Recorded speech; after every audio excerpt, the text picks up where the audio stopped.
யாழ்ப்பாணம் மேல் நீதிமன்றம் இன்று ஓர் அதிரடியான தீர்ப்பை வழங்கியிருக்கிறது. 2 பேருக்கு மரண தண்டனை தீர்ப்பு வழங்கப்பட்டிருக்கிறது.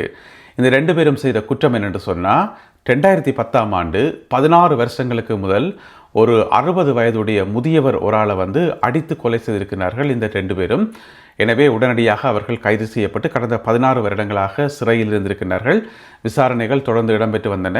இன்றைக்கு பார்த்தீங்கன்னு சொன்னால், யாழ்ப்பாணம் மேல் நீதிமன்ற நீதிபதி DS சூசைதாஸ் அவர்கள் இந்த தீர்ப்பை வழங்கியிருக்கின்றார். இவர்கள் 2010ஆம் ஆண்டு கொடிகாமம் மந்தைவழி பகுதியில் வைத்து இந்த ஒரு சம்பவத்தில் ஈடுபட்டார்கள் என்று சொல்லி, எனவே இன்று அவர்களுக்கு மரண தண்டனை வழங்கப்பட்டிருக்கிறது.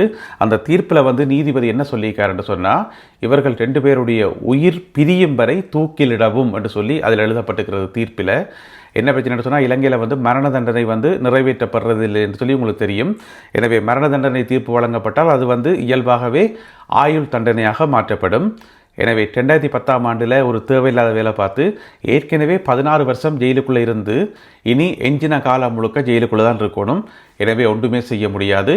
பிளவிடாக்கு முதல் யோசிச்சிருக்கணும். பிரபலமான வர்த்தகர் ஒருவரை கொலை செய்வதற்கு 2 பேர் தயாராக இருந்திருக்கிறார்கள். அதற்கான பணிகளில் ஈடுபட்டு கொண்டிருக்கக்குள்ள போலீசாரால் கைது செய்யப்பட்டிருக்கிறார்கள்.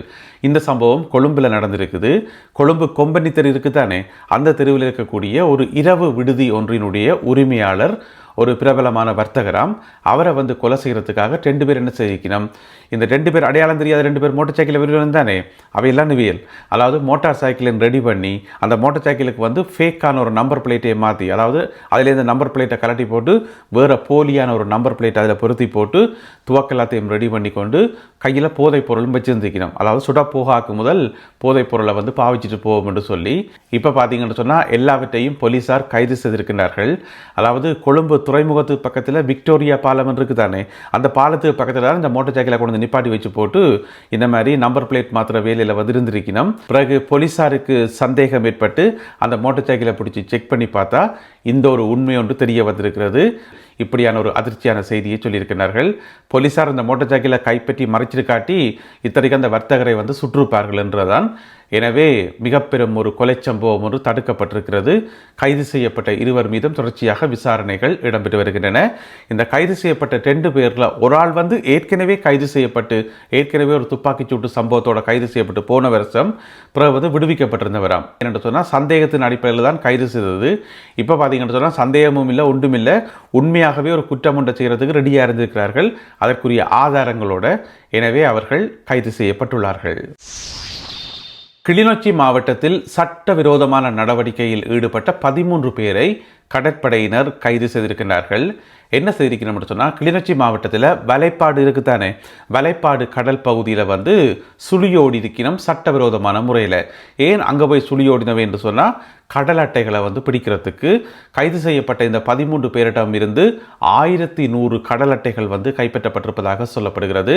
அது மட்டும் இல்லாமல் 4 டிங்கி படகுகள் மற்றும் தேவையான உபகரணங்கள் எல்லாம் வச்சிருந்திருக்கிறோம். எனவே எந்த ஒரு அனுமதியும் பெறாமல் சட்டவிரோதமான முறையில் இந்த கடல் அட்டைகளை பிடிக்கும் முயற்சியில் அவர்கள் ஈடுபட்டிருந்தார்கள் என்று சொல்லி குற்றம் சாட்டப்பட்டிருக்கிறது. இவர்கள் ஒரே இடம் இல்லை, ஒரு சில ஆட்கள் கிளிநொச்சி, மற்ற வேறு மாவட்டங்கள். எனவே வெவ்வேறு பகுதிகளைச் சேர்ந்தார்கள் ஒன்றா சேர்ந்து இந்த ஒரு நடவடிக்கையில் ஈடுபட்டிருக்கிறார்கள். கடற்படையினர் சுற்றுக்காவல் நடவடிக்கையில் ஈடுபட்டு கொண்டிருக்கும் போது இந்த மாதிரி ஒரு சட்டவிரோதமான செயல் நடைபெறுவதை கண்டு உடனடியாக அந்த பகுதிக்கு சென்று குறிப்பிட்ட இந்த நபர்களை கைது செய்திருக்கிறார்கள். யாழ்ப்பாண பல்கலைக்கழகத்தில் நடந்த ஒரு விசித்திரமான சம்பவம். அதென்ன விசித்திரமான சம்பவம் என்று சொன்னால், யாழ்ப்பாண பல்கலைக்கழகத்தினுடைய மருத்துவ பீடம் இருக்குதானே, மெடிக்கல் ஃபேக்கல்ட்ரி, அதில் போன வெள்ளிக்கிழமை என்ன செய்திருக்கணும் என்று சொன்னால், மருத்துவ பீடத்தில் படிக்கிற மாணவர்களை தனித்தனி குழுக்களாக பிரிச்சிருக்கணும். இப்போ கடந்த 2 மாதங்களாக படிப்பு நடந்து கொண்டே இருக்குது. ஏன்னா போன நவம்பர் மாதம் ஆரம்பித்தது அவர்களுக்கான புதிய பட்சுக்கான விரிவுரை. அது இப்போ 2 மாதமாக நடந்து கொண்டு இருக்குது. அப்போ குரூப்பாக பிரிச்சிருக்கணும் ஒரு தேவைக்காக. அப்போ பிரித்து கொண்டு போய்க்குள்ள பார்த்தா மொத்தம் மாணவர்களுடைய எண்ணிக்கை 202. ஆனால் குரூப்பாக பிரிக்கக்குள்ளே பார்த்தீங்கன்னு சொன்னால் ஒரு ஆள் மிஞ்சிறாராம். 203 பேர் இருந்துக்கணும் அந்த ஹோலுக்குள்ளே. அது அப்படி 203 பேர் வர முடியும்?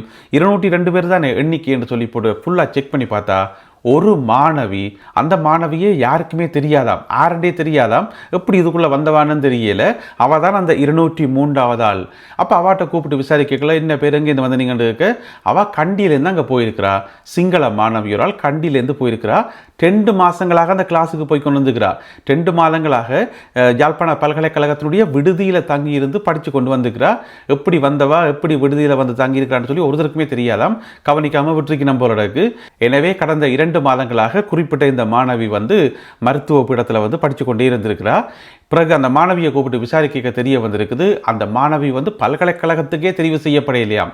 எந்த ஒரு பல்கலைக்கழகத்துக்கும் தெரிவு செய்யப்படவே இல்லையாம். ஏன்னு சொன்னால் ஏஎல்ல வந்து பயோசயின்ஸ் தான் படிச்சுக்கிறா, 3 டெஸ்ட் எடுத்துக்கிறா, யுனிக்கு வந்து காணாது. அப்படி இருக்கும்போது எப்படி யாழ்ப்பாணத்துக்கு வந்து விடுதியில் தங்கியிருந்து 2 மாதங்களாக இந்த மாணவி படிச்சிருப்பா என்றது ஒரு பெரிய ஒரு ஆச்சரியமான அதிசயமான விஷயமா இருக்குது. எனவே அது சம்பந்தமான விசாரணைகள், உள்ளக விசாரணைகள் வந்து இப்போ ஆரம்பிக்கப்பட்டிருக்கிறது. எப்படி இந்த மாணவி உள்ளுக்குள்ள வந்தவா, இதுதான் கேள்வி. எனவே அது சம்பந்தமான விசாரணைகள் நடக்குது. குறிப்பிட்ட இந்த மாணவி கண்டியை சேர்ந்தவர் என சொல்லப்படுகிறது. நுவரெலியாவில் இன்று ஆர்ப்பாட்ட பேரணி ஒன்று இடம்பெற்றிருக்கிறது. நுவரெலியா தபாலகம் இருக்குத்தானே, தபாலகத்துக்கு முன்னால பெற்றோர்கள் கூடி, அதாவது 6ஆம் வகுப்பு மாணவர்களுடைய பெற்றோர்கள் கூடி இந்த ஆர்ப்பாட்டத்தை முன்னெடுத்திருக்கிறார்கள். ஆர்ப்பாட்டத்தில் என்ன கோரிக்கை முன்வைக்கப்பட்டதுன்னு சொன்னால், புதிய கல்வி சீர்திருத்தத்தை வந்து உடனடியாக அமுல்படுத்த சொல்லி, அதாவது 6ஆம் வகுப்புக்குரிய அந்த புதிய பாடத்திட்டத்தை வந்து அமுல்படுத்துங்கன்னு சொல்லி, நடைமுறைப்படுத்துங்கன்னு சொல்லி போராட்டம் நடத்தியிருக்கிறோம். இப்போ என்ன பிரச்சனை, அந்த ஆங்கில பாடத்திலான ஒரு பிரச்சனை வந்தது. சரி, ஆங்கில பாடத்தை அப்படியே விட்டுட்டு மிச்ச பாடங்களை நடைமுறைப்படுத்துங்களேன், அதையும் எல்லாத்தையும் மறைச்சு வச்சுக்கிறீங்கன்னு சொல்லி அந்த பெற்றோர்கள் போராட்டம் நடத்தி இருக்கிறார்கள். இந்த ஒரு கோரிக்கைக்கு சரியான ஒரு பதில் கிடைக்கல என்று சொன்னால், அடுத்த முறை மாணவர்கள், ஆசிரியர்கள் எல்லாரையும் கூட்டிக் கொண்டு வந்து நாங்கள் ஆர்ப்பாட்டத்தில் ஈடுபடுவோம் என்று சொல்லி இன்றைக்கு ஆர்ப்பாட்டத்தில் ஈடுபட்ட பெற்றோர்கள் வந்து எச்சரிக்கை செய்திருக்கிறார்கள். அது பெற்றோர்களுக்கு விருப்பம்தான், அந்த புதிய கல்வி சீர்திருத்தம் கொண்டு வர்றது மாணவர்களுக்கு விருப்பம், ஆசிரியர்களுக்கு விருப்பம், அதில் எந்த விதமான பிரச்சனையுமே இல்லை. ஆனால் இங்கே பிரச்சனை யாருக்குன்னு பார்த்தீங்கன்னு சொன்னால், நாட்டில் இருக்கக்கூடிய எதிர்கட்சியாளர்களுக்கு தான், அவைக்கு தான் பிரச்சனை. ஏனென்றால் அதுக்குள்ளே கொண்டு வந்து அரசியலை பூத்தி வச்சிருக்கணும். எனவே ஒன்றுமே செய்யலாது. அரசாங்கம் சொல்லியிருக்குது, எது நடந்தாலும் புதிய கல்வி சீர்திருத்தம் நடைமுறைப்படுத்தப்படும் என்று சொல்லி. எனவே பொறுத்திருந்து பார்ப்போம். அடுத்ததாக இன்றைய கருத்தோவியம்.